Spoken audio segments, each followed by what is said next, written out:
રોજ જામનગરની સ્થાપના થયેલી જામ રાવળજી કચ્છમાંથી આજની તારીખે જામનગરમાં આવી અને જામનગરની સ્થાપના કરેલી અને અહીંયા ખાંભી પૂજન કરી અને જામનગર શહેર વસાવ્યું હતું।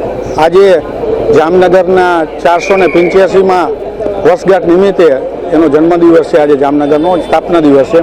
એ નિમિત્તે અમે દરબારગઢ આવેલ ખાતેલ ખાંભી પૂજન કરેલું હતું અને જામનગરની પ્રજાને હું આ બધાને શુભકામના પાઠવું છું। મારી સાથે ડેપ્યુટી મેયર બંને ધારાસભ્ય દિવ્યેશભાઈ દેવાબા, કોર્પોરેટર દંડકશ્રી આશીષભાઈ જોશી અને તમામ કોર્પોરેટરો અને તમામ સંગઠનના પદાધિકારીઓ અને તમામ જામનગરની પ્રજાએ અહીંયા ખાંભી પૂજન કરેલ છે અને જામનગર સાહેબના પ્રતિમાને પણ ફુલાર કરી અને એને વંદન અને એની પૂજા કરેલ છે અને જામનગર આવતા વર્ષમાં નિરોગી સુખમય રહે એ આ દિવસે હું ઈશ્વર પાસે પ્રાર્થના કરું છું।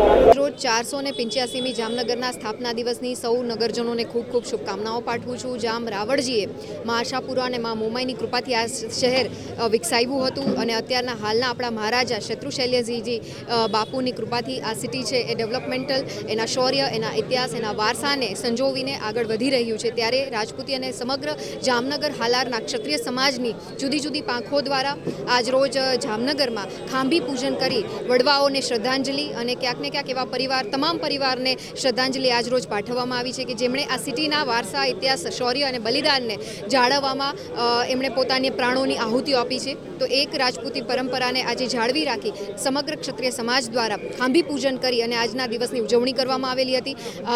આ દિવસના નિમિત્તની આપ સૌ નગરજનોને સમાજના અને લોકપ્રતિનિધિના માધ્યમથી ધારાસભ્ય તરીકે ખૂબ ખૂબ હાર્દિક શુભકામનાઓ પાઠવું છું। આવનારા સમયમાં આપણે આપણા શહેર જામનગરને આ જ ઇતિહાસ, આ જ વારસા અને આ જ વિરાસત સાથે આગળ વિકાસના પંથે આગળ વધારતા રહીએ એવી માતાજીના ચરણોમાં અભ્યર્થના સાથે ફરી એક વખત આપ સૌ નગરજનોને અમારા સૌ વતી ખૂબ ખૂબ જય માતાજી અને ખૂબ ખૂબ શુભકામનાઓ।